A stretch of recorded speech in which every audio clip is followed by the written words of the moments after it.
Hi, welcome to my channel. This is a video about minimalism. You are watching part 1 of the video. In this part, we will discuss what is minimalism, its benefits, and how to be a minimalist. I hope you will like it. So let's get started. We spend so much time on the hunt, but nothing ever quite does it for us. And we get so wrapped up in the hunt that it kind of makes us miserable. Black Friday shopping mania is still playing out tonight at malls across America. High hopes of saving some big bucks on those holiday gifts. Stores filled to the brim. In some cases, it did turn violent. There's no question that what it means to have achieved the American dream has increased tremendously in material terms. This is not something that just happened yesterday. This is something that has been sold to us over the past 100 years by those that want to make a whole lot of money. Now that's what I call a good-looking car. You have this thing that you were obsessed about, but then the new version comes out, and now you no longer care about the one you have. In fact, the one you have is a source of dissatisfaction. People are beginning to recognize that they've maybe been tricked. There is no out until you become aware. You're not going to get happier by consuming more. Minimalism. A minimalist lifestyle is the process of identifying what is essential in your life and having the courage to eliminate the rest. When you remove the unnecessary, you free up your time and capacity to focus on the things that truly matter in your life. Less is more. Minimalism is not a lack of something. It's simply the perfect amount of something. Nicholas Burrows. The concept of minimalism. Minimalism is about avoiding the unnecessary. It's about simplicity, utility, and elegance. It's all about less is more, in terms of embracing the most of fewer things. The most common misconception is that minimalists suffer and sacrifice while having fewer things and less interesting experiences. Truth be told, it's quite the opposite. True minimalists need only particularly selected items and they make the most of them, thus enriching, and not limiting, their experience. Simply put, quality triumphs over quantity. The things they possess are carefully chosen and have a purpose of not only serving you but also adding a meaningful experience to your life. Minimalists own things that matter, things that have a much higher value than just taking up space on the shelf. Moreover, minimalism is characterized by intentionality and getting rid of all possible distractions and coincidental purchases. Consequently, as a minimalist, you would intend to purchase an item that you really need, not only want, and as a result, all aspects of your life would improve. They would simply make more sense. Genuine minimalists have a freedom from the passion to possess, just to have something. It is a freedom from contemporary mania. To sum up, minimalism is about prioritizing, being aware and conscious of your belongings, time, energy, and relationships. Minimalists are authentic individuals. They worship simplicity and avoid superficial mass consumerism. Minimalism is about highlighting the beauty, the essence, and the true purpose of things in our life. How does minimalism help us? Eliminate discontent. Reclaim time. Live in the moment. Pursue passions. Discover missions. Experience real freedom. Create more. Consume less. Focus on health. Grow as an individual. Contribute to others. Eliminate excess stuff. Make life purposeful. Benefits of minimalism. Less chaos, more calm. Minimalist living is the reduction in physical chaos. When you have fewer possessions, you have less to organize, clean, and maintain. This can lead to a more peaceful environment. More time and freedom. Say no to the things that don't align with your values and priorities. You can free up more time and have more energy to focus on the things that truly matter. Better mental and physical health. Minimalist living has a positive impact on your mental and physical health. Reduce the mess and distractions in your environment. You find it easier to focus on healthy habits, such as exercise, meditation, and healthy eating. This lifestyle can help reduce stress and anxiety. Reduced environmental impact. Minimalist living has a positive impact on the environment. When you consume less and focus on living a simpler, you can reduce your carbon footprint and minimize your impact on the planet. Choose to buy only what you need and invest in long-lasting items which will help you reduce waste. Improved creativity and focus. When you have fewer distractions in your environment, you find it easier to focus on creative activities that bring you joy. A minimalist lifestyle can help you clear your mind and create space for new ideas. Increased gratitude and happiness.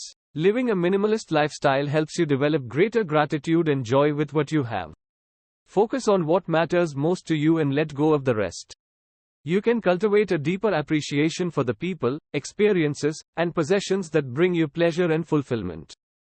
Reduced financial stress. Minimalist living is the choice for reduced financial stress. When you're not constantly buying and accumulating new things, you can save money and lower your expenses. Greater flexibility and mobility. Minimalist living is the potential for greater flexibility and mobility. When you don't have as much physical chaos and possessions, it's easier to move, travel, and explore new opportunities.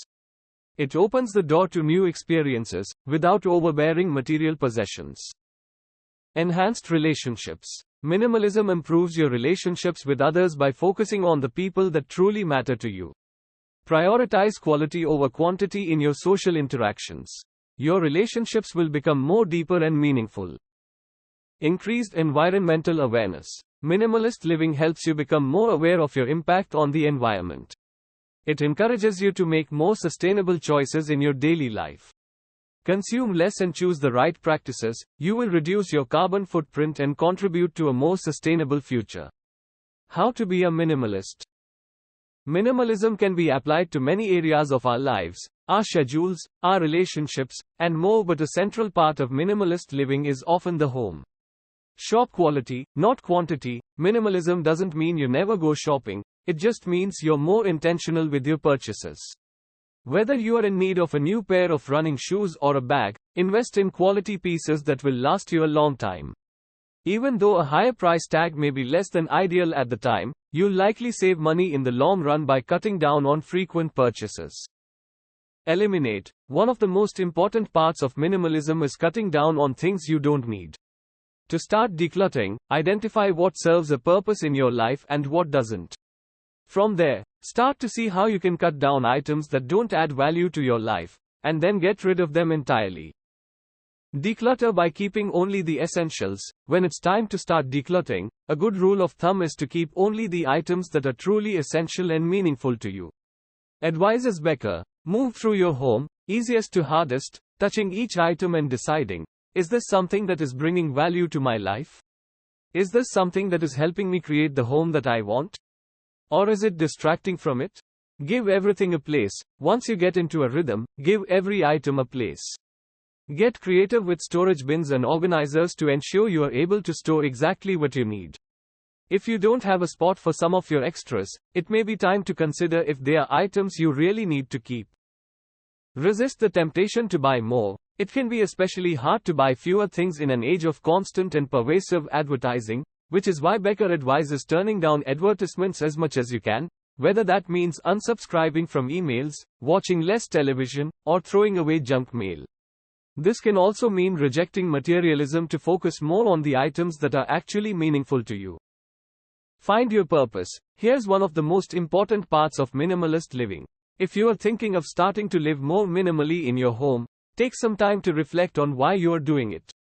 The goal of minimalism isn't just to own less stuff, but to live a more meaningful life than the one I'm living, says Becker. Joshua Becker, the writer of the Becoming Minimalist blog and authors of The Minimalist Home, The More of Less. 10 Characteristics of a Minimalist Person. They know the value of time. They appreciate space. They prioritize experiences over things. They go for quality over quantity. They aren't afraid to say no. They practice gratitude. They dislike clutter. They reduce waste. They reject trying to fit in. They choose simplicity. Common misconceptions of minimalism. Minimalists never go shopping. Minimalism means you count your possessions. Minimalism is for a certain type of person. Minimalism means perfection. Minimalism means you get rid of all your stuff. Minimalists are boring, empty, and unemotional. Why decluttering is important? Clutter is not just the stuff on your floor, it's anything that stands between you and the life you want to be living. Peter Walsh. I define clutter as anything that keeps you from living the life that you were meant to lead, anything that keeps you from living the life that you want to lead, and anything that stops you from accomplishing your work and enjoying your life. Kerry Thomas, TEDx. Physical clutters are like closets that are overflowing, garages that can't hold cars, and storage units that have become a billion-dollar industry in the US alone. Digital clutters are things like thousands of unread emails in your inbox, all the files saved on your computer without naming conventions, so you don't know what they are and you spend a lot of time looking for the ones you want. Mental clutter could be your fears, your to-do list, what's going on in the news, or anything else that's filling your head at night. Emotional clutter can be the negative patterns and beliefs you don't even realize that you're carrying around and can include can't statements like I can't lose weight or I can't quit my job and own my own business. Spiritual clutter can be a lack of forgiveness or a lack of peace. Thanks for watching. If you like the video, please subscribe to my channel and share the video. Also, you can watch part 2 of this video.